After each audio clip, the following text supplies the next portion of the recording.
Welcome to the Truth and Liberty Show, where trusted leaders bring biblical insights to important issues to help you stand for truth and effect godly change in our nation and in our world.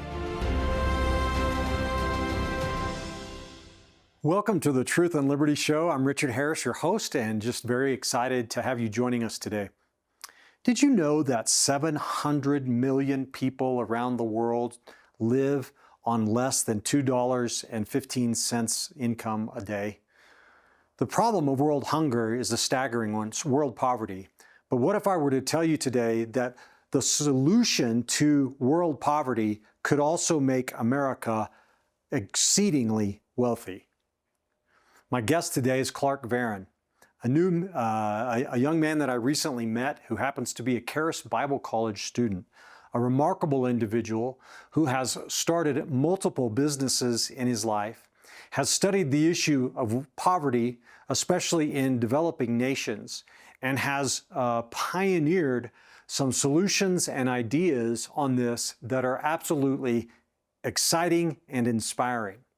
Let's talk about poverty for just a second. Extreme poverty is hard to define. But the experts seem to define it at somewhere around less than $2 a day. Imagine if all you got paid was $2 per day, $10 a week, right? Less than $1,000 a year as your complete income. And off of that, you're expected to support not only yourself, but your family. The vast majority of extreme poverty exists in sub-Saharan Africa. People there are suffering from a lack of food, obviously, or even essential nutrients, clean water, clothing, housing, medical treatment, education. In most of these places, there's very little opportunity for economic growth because of many different factors. Government corruption is one of the biggest ones. No education, basic ignorance and illiteracy, and no access to capital. No access to capital, what do you mean? I'm talking about that even if someone wanted to start an enterprise or a business, they can't get a loan. They can't get the money that they need to begin it. Even the smallest amounts sometimes are difficult, often are difficult because of high interest rates and other factors. And then when we bring in the traditional approach to world poverty, brought in by well-meaning mostly Western nations, of grants and other subsidies and handouts and these kinds of things, food and all this sort of thing that's provided at no cost and virtually no risk to the impoverished people. The problem with it is that it may provide a level of temporary relief from the symptoms of poverty, but it creates a welfare society. It creates a dependency and a dependency culture. It fosters a mindset of dependency, and it does not provide the people with the knowledge and the attitude and the mindset that they need in order to build a thriving economy, thriving businesses, and a thriving culture. Since the 1950s, we have seen in the world a massive decline in poverty. We've seen a decline since the 1990s worldwide, down 36% to 12% living in extreme poverty now today. But that's due not to increased benevolence like handouts, grants, financial aid, and that sort of thing. It's due to economic development, primarily the economic development of China and Southeast Asia, due to international trade, technological advancements. These technological advancements that we have seen since the 1990s have opened up marketplaces and trade and commerce around the world. People on one side of the world can now sell goods and services to people on the other side of the world without having sophisticated shipping, sophisticated communications, or logistical, apparatus.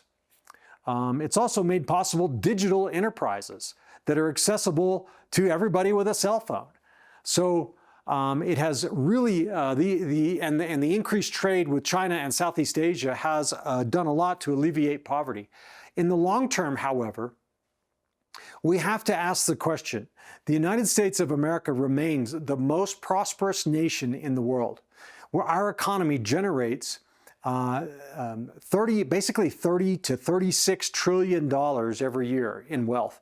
We generate 24% of the world's wealth, but we have only 4% of the world's population. And the timeline of history shows, let me just go a little deeper and broader here. The timeline of history shows that where the gospel goes, prosperity follows. If you look at the nations of the earth that were colonized or settled really by Protestant Christians out of Europe, you can see prosperity and great economic development, technological advancement, and freedom. Where you see Islam, and I hope I don't offend anyone, but where you see Islam, you see poverty, generally speaking, except for the wealth of oil. Industry is not the cause of the wealth of the Middle East. But even in non-Protestant Christian nations, in other words, Catholic, you see depressed economies, difficulty generating wealth, and so on. It is the gospel of Jesus Christ, the principles of the Protestant Reformation that produce the mindset that lead to the rule of law, the elimination of corruption, the ideas of equality of all men and individual accountability, the contract law, which is essentially individual accountability, the rights of the individual, and so on. All of these principles lead to economic prosperity, including personal responsibility. The Protestant Reformation produced a love and a respect for knowledge, produced the scientific revolution, the technological revolution, the industrial revolution. You see, but in China and in Southeast Asia, especially in China and the communist Asian countries, you do see increased gross domestic product. But you're also seeing increasing wealth inequality and a very powerful elite with centrally managed economies. And as a result of this, they've tried to manage their economies centrally. And a lot of what has happened in these countries is this sort of government-driven enterprise. And to finance it, they've borrowed sums of money that are staggering. China's national debt today, we think of China as an economic powerhouse, which it is, but it's also suffering from an incredible load of debt. Their national debt is 300 times their gross domestic product. Western nations, France, Germany, Italy, Spain, now the United Kingdom, and others, as they have become fully socialist countries, are now in serious financial trouble with increasing debt, the inability to pay for all the social programs that they now depend on. So this is a very complex and difficult challenge, world poverty. The bottom line objective here is to, in developing nations and in all nations around the world, is to establish the conditions that will lead to widespread opportunity for business development and financial growth. So solving poverty, solving world poverty, of course we know we'll never solve it, right? There will always be poor people. But we can, through lots of different ways, help to push back suffocating poverty in the world. It's not enough just to give things, give money, give food, give clothing, much of which goes to corrupt government leaders and gang leaders and tribal leaders and things like that, and doesn't actually help the suffering. It's not enough, and furthermore, it's just a temporary relief. We have to equip them to support and prosper themselves. As with most things, the solutions are best, they work best when they're implemented not by the government, but actually by the private sector. One of the best and most promising solutions is something called microfinance. Microfinance is an exciting, relatively new strategy. It's especially exciting when it's coupled with evangelism and Christian discipleship. Microfinance says, we're going to come in and provide you with, or give you an opportunity to apply for a small loan. Sometimes it's just $100 or even less, maybe $200 to buy a fruit stand, to buy a cart, to buy a couple of fishing nets, or whatever the investment is that will enable that individual to begin to generate income that exceeds his needs. So microfinance, when combined with financial accountability, right? So if you have a lender, that lender is going to demand on certain reports, payment of loans on time, and accountability. But it's also, when combined with Christian discipleship, you'll have accountability for mental, emotional, and spiritual growth as well. So, you know, a small loan in an impoverished nation, to an individual in an impoverished nation, can make the difference between death and life, between extinction and the building of generational wealth. But legal and financial structures in the United States of America and around the world impede these investments in major ways. And we need to begin to understand what those impediments are. The fact of the matter is that the United States has fallen behind. We have historically been the most benevolent nation in the history of the world, and we still are. We give more in foreign aid than any other country, and there's no one else that even comes close. When there's an earthquake, when there's a famine, when there's a tsunami, who do they come to? Who do they look to? They look to the United States. When there's a need for world peace, who do they look to? The United States. Donald Trump recently exposed through Elon Musk the corruption and wickedness of the grant program inside of USAID as it's being used to fund all kinds of ungodly activity and LGBT, can I call it just garbage, in the billions of dollars.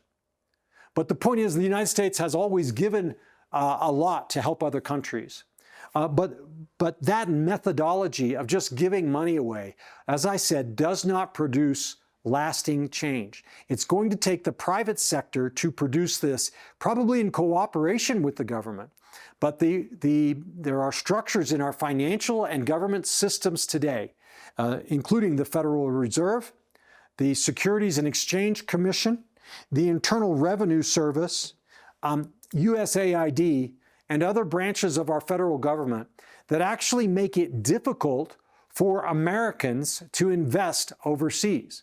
Now, if you look at China, one of the things that has given them a rapid acceleration strategically, putting them on par or close to on par with the United States in many measures, is their strategy originally called, I believe it was called the Belts and Roads Initiative, where they are going into third world developing countries and they are literally building roads and bridges and buildings and hospitals and these kinds of things, infrastructure for these nations. Now, they found that the Belts and Roads Initiative was not really fully developed or fine-tuned, so now they have another name for it. But the point of the matter is that the Chinese are building alliances and financial allegiances, if you will, and relationships with countries all over the globe. Through this, these countries are beginning to develop, and their loyalty is not to the United States of America and freedom, it's to the corrupt communist elite dictators of Red China. And so it's not a system that will produce long-term freedom and wealth or a long-term alleviation of extreme poverty. But it will enhance and is enhancing the power of the largest enemy of freedom in the world today, communist China. And so we need to take a good look at this as Americans today and ask ourselves the tough question. Are there laws and regulations and systems in place in our nation, in our laws, that are designed to protect the financial elite here and to protect the wealth of this country, that are actually impeding our ability to invest overseas? And by the way, our next guest is going to talk about this in great detail. There is an immense amount of profit to be earned overseas. And so if we can free up, his point is, I believe, I'll let him say it in those words, but if we can free up the wealth of the United States so that it can be invested not just here, but overseas, we will see, he believes, a massive return on that investment that will make the United States even richer than it has ever been before. And this is not for the sake of us getting rich in and of itself, but we do want the freest nation and the most Christian nation in the history of the world to also be the most prosperous nation in the history of the world, because it's that prosperity in part, that prosperity that has given the United States the great influence that we have, the great influence that we have to stand up for freedom, to defend the helpless, to stop, atrocities and genocide, to, help Israel, to do all the good things that the United States has done throughout history. If we think that financial wealth doesn't matter, then we haven't learned very much. One of the reasons Donald Trump is proving so successful in his international relations is he's coupling the concept of trade with the concept of diplomacy and military defense. And as a result of that, he's captured the ears and the imagination of the leadership around the world, because it's a new way of thinking, at least for us. And so I think this is an exciting new frontier. There are great opportunities here. And here to talk with us more about it today is my new friend, Clark Varin. Clark is the founder of a ministry and the author of a book called Teach a Man to Fish. You might remember this. That title comes from the saying that you can, what is the saying? It says, give a man to fish and you feed him for a day. Teach a man to fish and you feed him for a lifetime. His ministry is dedicated to bringing the gospel of Jesus Christ to the poorest places on the earth. And since 2018, Clark has managed an investment firm that invests microloans into poor communities to turn slums into thriving areas of commerce. And he's here to share with us the political and economic challenges that he's faced as an international investor, and what he believes is slowing down American investment and potentially putting the United States at risk of total economic collapse. That's right. So I'm really happy today to welcome to the Truth and Liberty Show, Clark Varin. So we're going to take a short break here, and we'll be right back with this exciting new guest and friend of Truth and Liberty. Are you passionate about standing for truth in the culture, but don't know how to get started? Well, Truth and Liberty, our mission is to educate, unify, and mobilize the body of Christ to stand for truth in the public square. And as part of our mission, we provide you with an amazing array of resources on our website. And our website has just been revamped, remodeled, and retooled to be user-friendly. And I'm so excited about it because I believe that there's nothing like it out there anywhere. I want to encourage you today to go to truthandliberty.net and check out the Resources Center and the Get Equipped Center.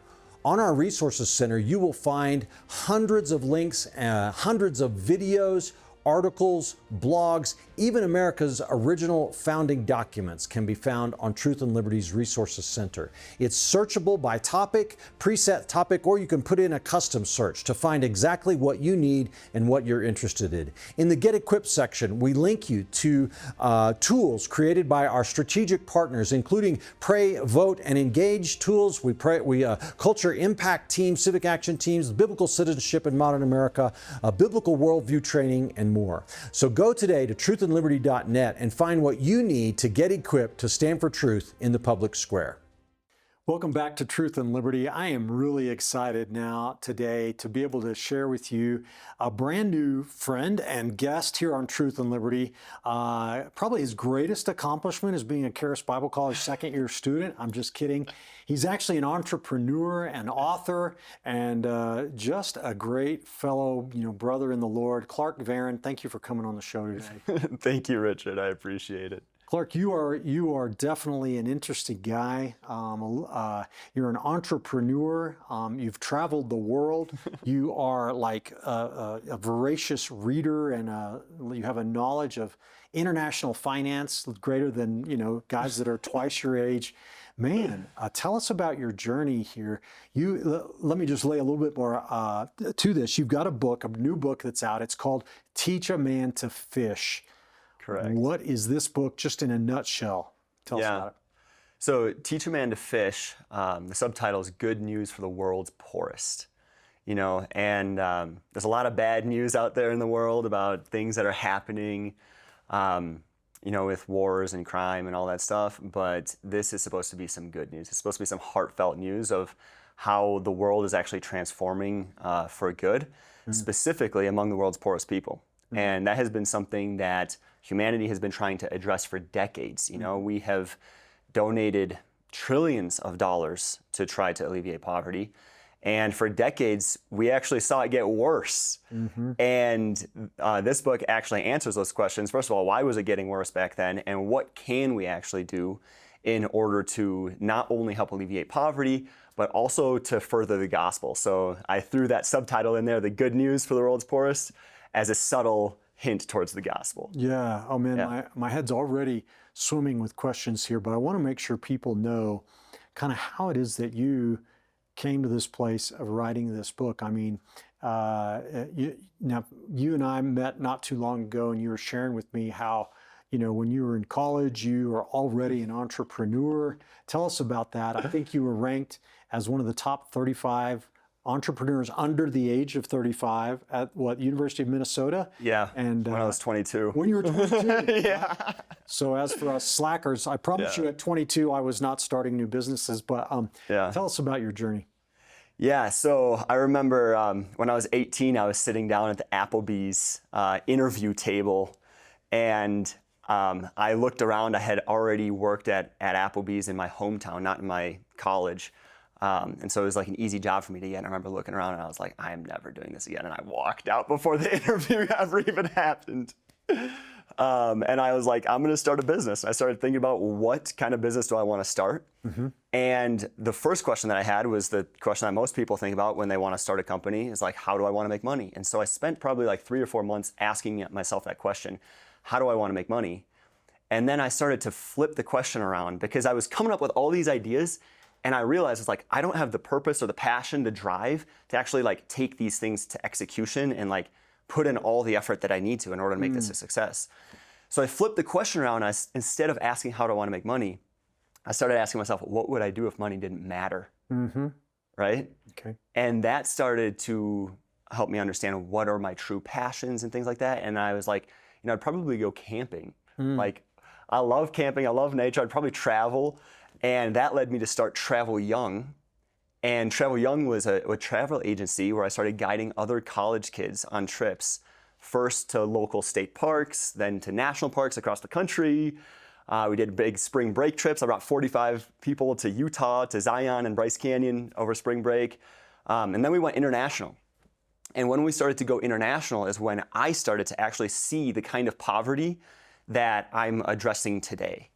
And that really was a big part of the inspiration for me wanting to figure out, like, how do I help these people? I cannot believe that some parts of the world are still, in these kinds of conditions. Yeah, and didn't you take like a long time off just to travel and go to different parts of the world?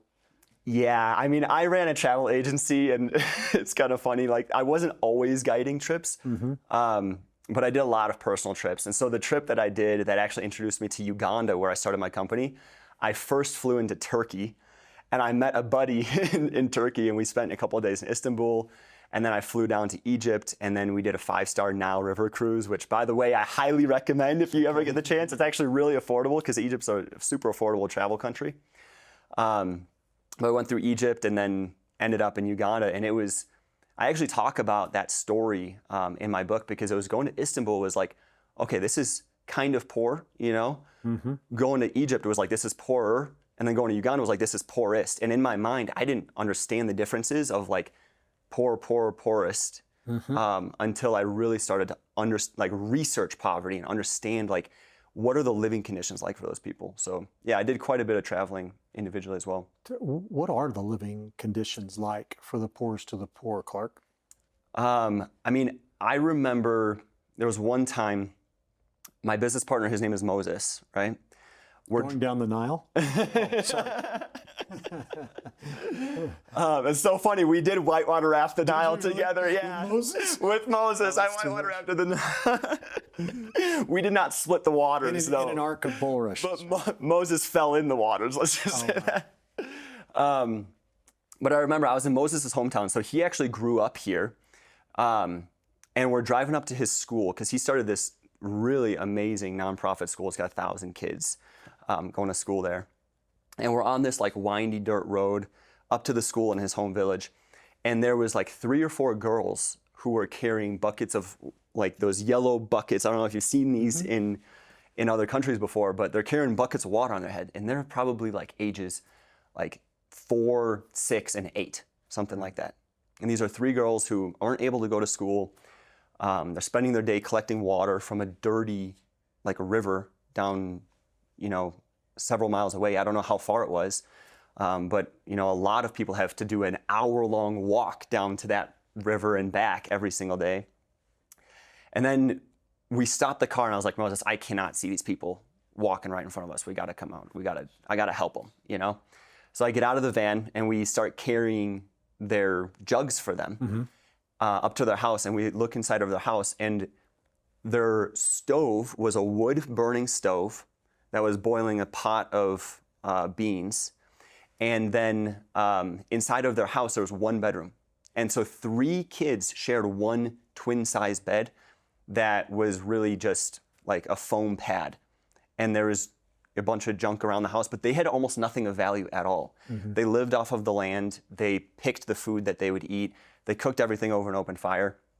And these are the types of people who are making like $2 or $3 a day. They don't really have anything to their name, and they have no way in order to generate income. Yeah. And that's where microloans come into play. Is like, if you have no way to generate income, what do? You're basically living off the land, right? Yeah. And so when you say living off the land, it's not like they have a farm, right? What do you mean by that? Well, thankfully, in their situation, yeah, they basically did have a bunch of farmland. So it wasn't like they were growing a farm to sell crops, but they had a banana tree that was making some food for them, But the worst conditions that I've ever seen were in Cité Soleil, which is a city in Haiti. Okay. It's a slum in Port-au-Prince, Haiti. And when I was there, I remember walking down the street, there's like green slime that's in the sewage system and whatnot. There's a pig drinking out of that slime. So the people are eating the pig that's drinking slime out of sewage. There's like women that are sitting in front of their home and their face is like they're almost like stone. Like they're so hardened by the difficulty of their life and the hopelessness of their life and the pain that they suffer through every day and the constant hunger and things like that, where these people are just like, there's no hope for their future, Right. And the average income in Haiti is $400 a year, which is like $1 a day. Yeah. Right? Okay. And so you were saying micro loans can help these people. Exactly. Listen, let me go back to your book title for just a second, because it's called Teach a Man to Fish. Yeah. Obviously that comes from that saying, right? Yeah. If you give a man a fish, you feed him for a day. If you teach a man to fish, you feed him for a lifetime. So tell me about, why did you call your book Teach a Man to Fish? Yeah, and I add on top of that, if you teach a man to start a fishing business, you feed his whole village for multiple lifetimes. Okay. Right? So, so I call it Teach a Man to Fish because the approach that we have had when we're trying to help people in poverty for decades is that we go somewhere that's really poor. We have this heartfelt, I've got to do something in order to help these people, right? And then we end up telling them, well, maybe I can build you a well, or maybe I can do this for you, maybe I can do that for you. It ends up being the donor who's trying to figure out ways that would make them feel good or better about the situation. But the way that we actually need to approach this is go to these places and be like, how can I help you? Yeah. What are your dreams? What are your ambitions? What do you want to do? What are your ideas?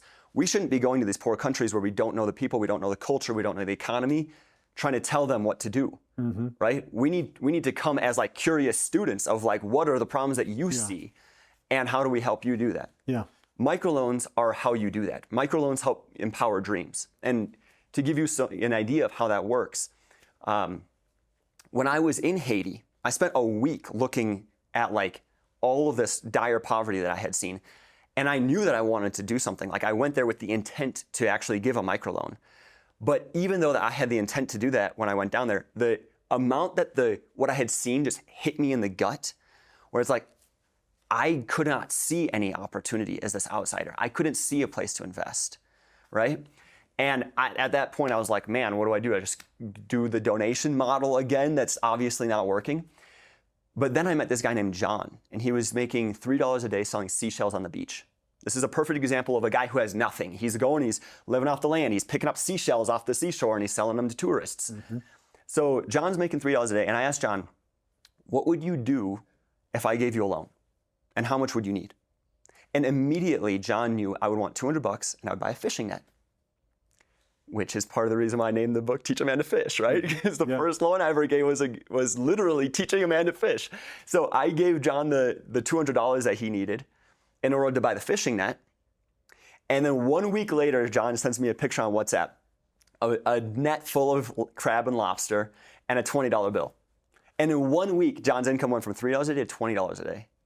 Wow. Because he had an income-generating asset. He had a fishing net. Just a fishing net. Just a fishing net. But that fishing net was $200. Like, he could never save. He could probably ever save. He would never be able to save that. So Clark, okay, it's called a loan. Yeah. Right? So do you actually charge interest on it? Yeah, you charge interest. Okay, and he pays it off in installments or what? Yep, so they pay it off in installments. Yeah. So with basically a few months after going to Haiti, I planted my company in Africa called Mavule.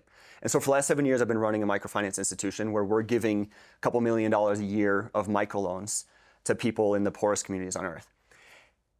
Those people, their incomes on average, like in Kosokoso, it's one of the largest slums in Africa. Their income on average goes from $2 a day to $5 a day in 12 months. The average. Or sorry, $2 a day to $10 a day in 12 months. And this is a town? This is a almost 1 million person city where 600,000 people live on $2 a day. Okay, so are you saying that your micro loans enabled the average income of that whole city to go up by, what was that again? Average income of a borrower. So we didn't have enough money for the whole city. We would need a lot more money than we have right now. So that's all right. But we could do that. Like, this is, at a smaller scale, we have doubled entire economies, like little slums, smaller ones, right? Yeah. Because the average income growth, once again, in Kosokoso, one of the poorest places in Uganda, went from $2 a day to $10 a day in 12 months. That's 5x income growth in 12 months. And what kind of a difference does going from $2 to $10 a day make for those people that experience that? It's complete life transformation. I mean, the first thing that these people really care about is they want to be able to eat 3 meals a day for them and their family, right? So we did an impact study to figure out what are people doing with the additional income that they're receiving, right? And where is that money going and how does it change their life? And what we found is that the average person who receives a microloan from us, knowing that our average microloan is only $150, right? That goes on to produce one job that then feeds a family of 5 people, right? Who previously were only eating like 2, sometimes even 1 meal a day. Now it's 5 people eating 3 meals a day, nutritious food, right? The average loan also helps put 3 kids in school.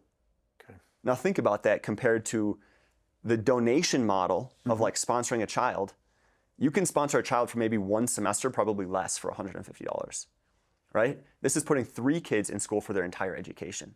Not because you're directly paying for their schooling, but because you're investing in the income of the parents. And their parents are working hard and generating money in order to send their kids to school. Okay, so you make a microloan, but it's really only for some kind of business enterprise so that they can generate wealth. Is that fair? Yeah. Okay, and then some people might be like, well, why charge them interest? That's not helping. You have to. Yeah, tell me why. You have to. There's several reasons why. The first reason why is it makes it sustainable. Like, think about this for a second. Would you rather be able to help one person, or would you rather be able to help one person and then another person, and then another person, and then another person with the same amount of money, right? It makes it sustainable. The interest, 2/3 of the interest that we generate goes towards actually paying the operations of the organization. Now, banking in America, for example, right, is a pretty simple process. You typically go into the bank and you fill out the documents and whatnot. Banking, in our situation for a microfinance institution, in order for us to go collect that money, we literally have to go into like the boonies of this country on a little motorcycle and go out there and we go to the village and then we collect that money and then we go back. And there's a lot of expense because every single week we're doing that, right? That's why regular banks aren't doing it. Regular banks don't want anything to do with it. It's way too much work. It's not profitable enough for them. So one of them is it makes it sustainable, where it's like it actually pays for the operations, right? And then the other thing too is it changes the mindset. It changes the mindset of the borrower, because the borrower right? When they know I have to pay this back with interest, it immediately forces them to think about how can I produce a profit, because not only do I have to pay this back, but I have to make money in order to pay the interest back, and I have to make more on top of that, right? So it turns their mindset from this is a gift to this is an investment. And once it's an investment, then they actually go out and they build something, they build a business that changes their life. If we were to give even 0% interest loans, right? First of all, there's no accountability because they could just pay it back at whatever time they want because, you know, there's 0% interest. No penalty. Yeah, there's no penalty. But if we were to do that, then immediately they would be like, oh, this is a gift. And now all of a sudden there's a, I don't want to say that they would slack off, you know, but they wouldn't work as hard. Right. It's the truth. They really wouldn't work as hard. What we're doing is we're incentivizing hard work for them to become self-sustaining entrepreneurs. We don't want to be their babysitter their entire life, and they don't want it either. They don't want to feel like beggars. Right. They want to be independent, and the way to make them feel independent is part of it. You have to charge them interest. They have to know this is an investment, and you're operating a business that's helping them, right? But they ultimately have to become independent at the end of the day. Yeah. So, you know, there's lots of people today, it's becoming socially acceptable and so on to support socialism, communism, this kind of thing, you know, bashing on capitalism, as they call it. I don't use the word capitalism because it's from Karl Marx. It's actually free enterprise. But tell me what happens to the individual. Let's zero in on that because you referred to it a little bit. But if I go from receiving a gift to actually building something of my own that generates wealth and supports my family, what does that do to an individual's self-esteem and to his outlook on life, just for starters? Honestly, I think the biggest thing is that you're empowering their dreams. Yeah. You know, they have their own ideas because God gave them those ideas.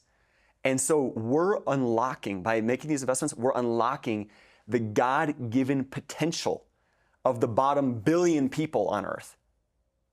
Wow. That's quite a vision. Let's unlock the potential of the bottom 1 billion people on planet Earth. So, Clark, let's first off, this book that you've written, Teach a Man to Fish, I've read part of it. Sorry, I haven't gotten through all of it yet. We just met this last week, but it's a really exciting book. Where can people get a copy of it? So you can get it on Amazon. You can also get it, we have some bonuses if you buy it straight through our website. So you can go to our website. It's TAM2F.org/book. We'll take you directly to where you can purchase the book. Okay. So TAM2F is to teach a man, the number 2, you know, and then F for fish. Okay. .org.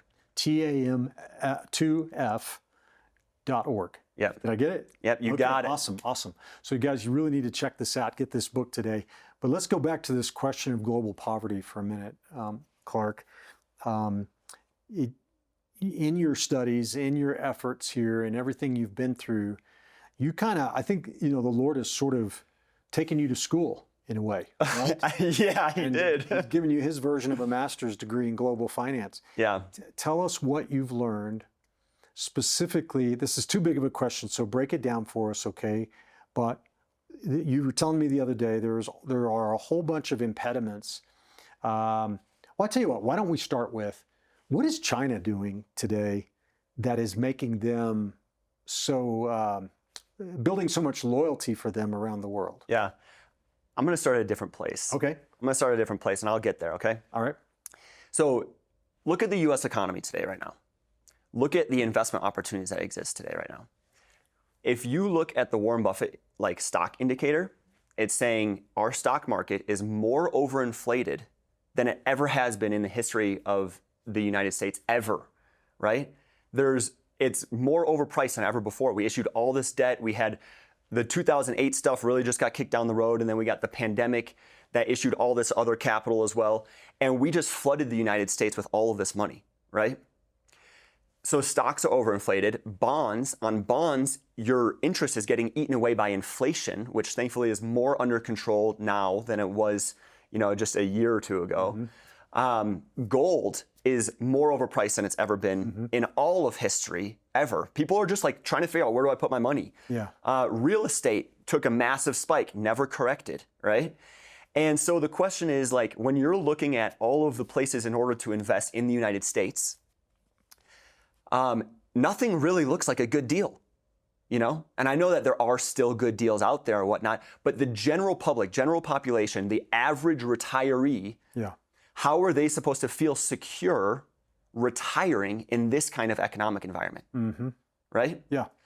The reason why, one of the reasons why all of those markets are super overinflated is because the United States is designed to keep capital in the United States.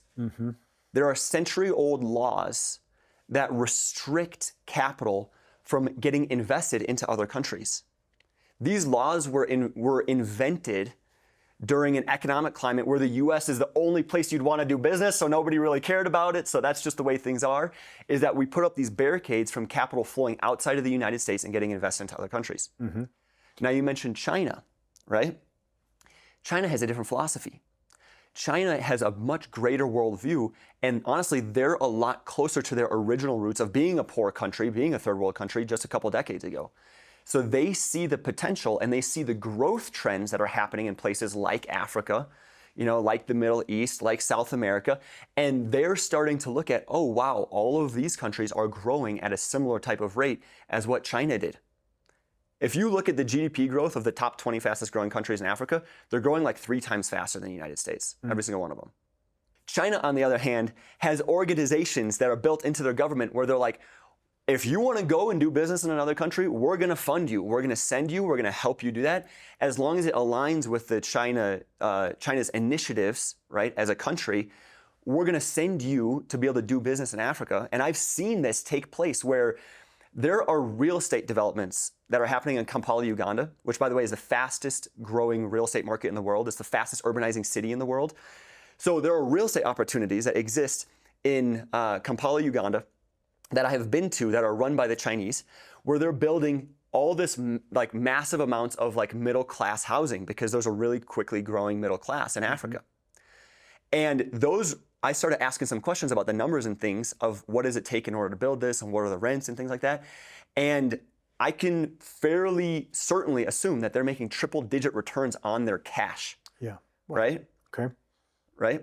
So China is sending entrepreneurs to these countries to make massive returns, and that money is getting sent back to China. And they're making their country rich off of investments that have real value. The United States, on the other hand, I know I've been going off. No, you're fine. You're fine. There's a question on my mind, though, here, which is for years what we hear in the U.S. is that our businesses are going overseas, right? That our manufacturing is overseas and all this sort of stuff. So to me, that's a little bit of a disconnect with what you're saying. How is it that our businesses are going overseas and yet our laws and other structures are not allowing us to invest overseas? Are those inconsistent or not? The difference is that these aren't U.S. businesses. Okay. The difference is that these are businesses that are going to grow up no matter what. U.S. investment, no U.S. investment. These are businesses, these are the future banks, these are the future infrastructure, these are the future Walmarts and Targets, and these are the future businesses that are growing up out of these countries that we can be a part of that prosperity and that wealth that's being generated. Okay. But you're talking about enabling domestic investment, domestic enterprise in other countries, right? Yeah, this is new business that's happening in other countries. We can invest in their businesses, right? By investing in their businesses, the opportunity to generate income among these there are really high investment potential opportunities.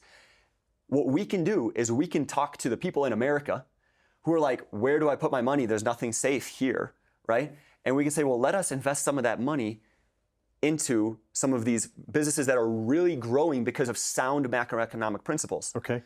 So just looking at how much time we've got left in the show, I want to make sure I give you the opportunity to explain what are these sort of outdated, antiquated systems or structures or laws that we have here that are impeding this. Yeah. Let me finish one quick point here. Yeah, go ahead. And then we'll dive into that. Okay. So the difference between what's happening in these developing countries and the United States is that the United States is driven based off of like consumerism and debt. we're spending too much, and the average person has $17,000 of like credit card debt, right? Our economy is really flimsy, and we can actually strengthen our economy by investing into other countries and bringing that wealth back. That means that for a short period of time, what would happen to like the stock market, for example, is that we would have this super overinflated stock market. What would happen is that our markets would dip down slightly for a little bit, and we would all have to be on the same page. We know things are going to dip down for a little bit before they really start to take off, right? If we don't do that, though, what will happen is our markets, which are really high right now, are not going to just dip down. They're going to crash really rapidly. And there's not going to be any type of safety net. There's not going to be any type of way to get out of that. So I believe that if we were to change these policies that we're about to talk about, what we could see in the US economy into the near future is like, sure, we could see a brief lull that leads into massive like economic growth for the US economy. And it could save us from a tremendous economic collapse.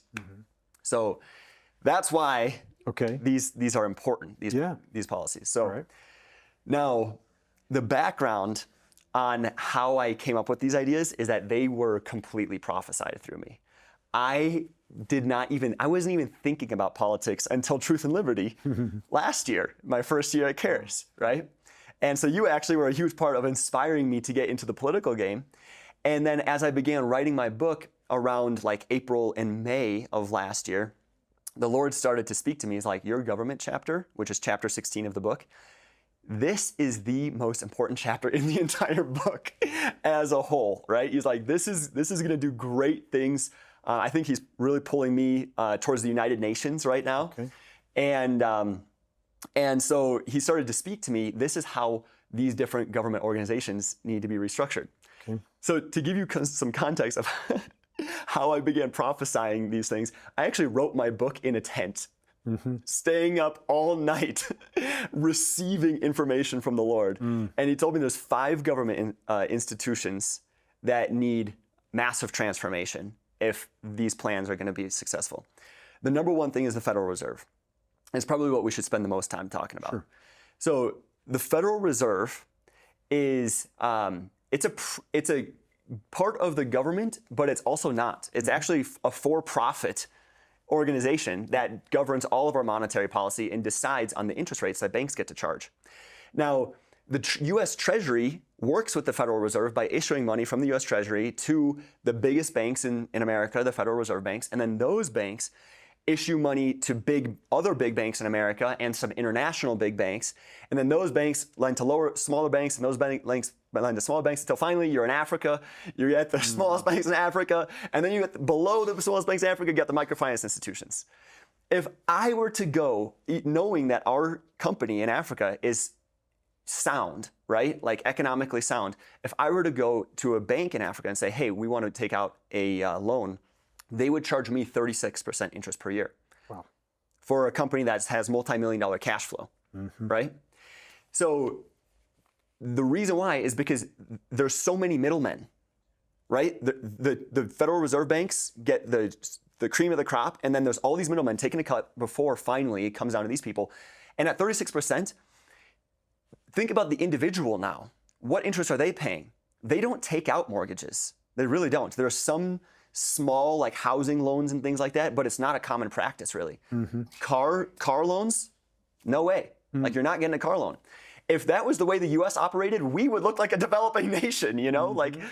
So they're super disenfranchised in the way that they live, both as individuals and as businesses. So the U.S. Federal Reserve System actually affects banking around the world. Around the world. Not just here in America. Amen. Wow. 100%. The system was designed by us, for us, right? I have a new idea for a system that's designed by us, also for us and the world, right? And actually, it was designed, let me rephrase that. The Federal Reserve System was designed by the richest people in America for the richest people in America. Yeah, right. And I recommend that we switch it around so it's not just for the richest people in America, but it benefits all Americans. Okay. And the way that would work is basically, if you stopped giving the richest bankers in the world exclusive access directly to the U.S. Treasury, and you said any bank around the world that's creditworthy can begin borrowing from the U.S. Treasury at a risk-adjusted return, meaning that the interest rate that the Fed sets would be dependent based upon the creditworthiness of that bank, The United States could then profit off of the entire global banking system. I mean, we've got the best asset in the world, which is the US dollar. We get to make the money of the world, essentially. 51% of all global transactions, international transactions, happens in US dollars. We're the world reserve currency, and the euro right now is being super threatened, especially with France about to collapse, right? But as the printer of the world reserve currency, we can fund these banks that are like really cash strapped, and we can make money off of what is the most profitable industry in the entire world. Like, there's a reason why all the skyscrapers in the world, they're owned by banks, and all these middlemen are making a huge amount of cash, and the only people in America who are really benefiting from that are the richest bankers. When instead the Treasury, which represents the wallet of the U.S. people, could bring in. I couldn't even put a number on how much money that would be, but I bet you we could wipe out the national debt if we were to transform the Federal Reserve and be like, we're gonna bring the whole banking system underneath the hood of the way the Fed works. I'm not smart enough, don't know enough about international finance to know if what you're saying is accurate or not. What I can say is I look forward to learning more about that and figuring that out. What's super cool is just watching your enthusiasm and your excitement as a young man diving into these things, and your faith in God to lead you into these like deep waters, man. And like, your confidence in Him to use your life for His kingdom and glory in these areas. It's awesome to watch. But there's some other areas, not just Federal Reserve. So tell us more. What else is making the rich richer and holding us back? So another thing that probably affects the most people in America is the way that the IRS works for international citizens, right? Okay. So if someone, like, you don't even have to be an international investor. If you just want to go retire somewhere, like right now, Panama is like the #1 place to retire on a lot of places. It's like, if you want to go live in Panama as a retiree, even if you have you make no money inside of the United States still wants you to document, send them a tax filing and pay taxes on any money that you do make outside of the U.S., right? This is a huge hindrance for anyone who wants to go internationally, because now they have to file taxes over here in Uganda, and even though their business is in Uganda, I have to file taxes also in America for my business that's in Uganda. And this is not a cheap filing. This is an expensive filing, which makes retiring abroad a huge problem, and doing business abroad an even bigger problem, right? And so the United States and another country, Kuwait, those are the only 2 countries in the world that do this, where they tax citizens outside of their own country. And Kuwait caps their taxation at 4%. The United States, on the other hand, is just like, no, we're taking all your money, it doesn't matter, we're taxing you at the standard percentage, right? Yeah. So this is a practice that only the United States does, and because of that, there are so many people that are looking to give up their U.S. citizenship because they feel like they're being shackled. It's no longer a privilege, but like a bondage to the United States, because I don't have the freedom to be able to live where I want, do what I want outside of this country. Why am I shackled down? And one of the biggest indicators that this is a massive problem that I have found is that there's a YouTube channel called Nomad Capitalist with over 1 million subscribers, and their primary focus is on teaching U.S. citizens how to give up their U.S. citizenship so that they can live abroad, do business abroad, and things like that. Wow. That's 1 million people actively looking into giving up their U.S. citizenship. Yeah. So the IRS, any changes we make there sound good to me. No. Just kidding. Not anything. But okay. What else is there? Yeah. So the other thing is the SEC. All right. Now, the SEC stands for the Securities and Exchange Commission, and this governs how entrepreneurs raise capital in America. Right. Now, the SEC is super strict because some Wall Street guys abused it back in the day, right? But today, it's super strict even for little entrepreneurs, little guys like me. So when I first started Mvule, I wanted to raise $250,000. But before I could raise $250,000, in order to legally do that, I spent $60,000 on legal fees and documents before I raised any money at all. And that's not just because I'm an international business, although being an international business makes it even harder. In fact, in some cases, there are many international companies and international funds, great investment opportunities that U.S. citizens would love to be a part of. They can't access those funds because these funds will say, we will take money from anyone as long as you're not a U.S. citizen. That is happening all around the world. They're doing amazing projects. That's because they don't want the difficulty and expense of complying with SEC regs. Exactly. Okay. And if they fail to comply, they could end up in jail. Yeah. So me, as I was 22 when I started Mavule, I had to spend $60,000 on legal fees, and then I had to figure out how not to get thrown in jail in order to run my business. Right. So there's massive changes that need to happen there. It's so complicated though. Like lawyers, the average lawyer fee is typically $500 an hour because these people, it's just a very complicated system. So I'm not going to share my recommendations. You can get the book if you want to learn a little bit more about that. But that's the SEC. Okay. Now, another organization that not many people have heard of is the DFC, the Development Finance Corporation. Okay. And this is a development bank. So this is the department of the US government that is saying, we recognize there's a lot of opportunity internationally. We should be investing in those people. Let's figure out how to do a little bit of what China's doing. But we're so inefficient at the way that we do it that I actually applied for a DFC loan, and I ended up giving up on the process because it took too long, and they don't have a streamlined process. Wow. Okay. So my recommendation... Go ahead. Go ahead. We're down to 2 minutes left. So. Okay. My recommendation there is that we stop having a bunch of people out in Washington, like white guys in Washington, trying to figure out if a business in Africa is creditworthy or not, like ready for investment, and we partner with the banks, the local investors on the ground there. And once again, get the book if you want to learn how exactly to do that. So again, the book is called Teach a Man to Fish. Teach a Man to Fish, and the website is tam2f.org. TAM2F. Okay, I don't have it written down, so I'm losing it. But okay, awesome. We'll put that on the screen, and everybody needs to get a copy of that.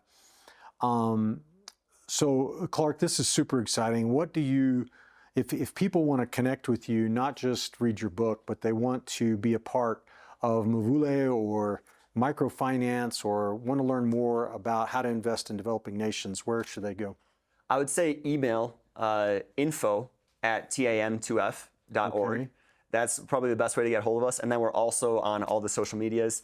Okay. And this is a fresh launch. Like I said, I've been in microfinance now for over 7 years through Mavule, through my on the ground, doing the dirty work organization in Africa. But Teach a Man to Fish is a new ministry. Okay. It's a nonprofit that's launching right now. And so if you want to become a part of the launch, you can be one of our first followers on social. You'll see they're all pretty fresh. Okay. So awesome. And just so you guys know, Clark's book, Billy Epperhart, the CEO of Andrew Womack Ministries, who has been extremely successful in real estate development and investing, has written the foreword to Clark's book. So, so I have confidence that that this is God's got great plans for him, and I'm just super excited to have had you on the show today. And for everybody who's watching, be sure to check out get his book, check out his ministry, and pray about what the Lord would have you to do to be a part of what's going on. I wanted to mention as well, our free product giveaway is Andrew's booklet, Spirit, Soul, and Body. Of course, he's got a larger teaching on this. This is just a condensed version of it. This is foundational to the revelation that God has given him. It will change your life. I promise you that. In fact, you can't even understand the Bible if you don't understand Spirit, Soul, and Body. So go to truthandlibertygtn.com today. Share your email with us, and we'll send this to you for free. God bless you all. Thank you so much for watching today, and we'll see you next time here on Truth and Liberty.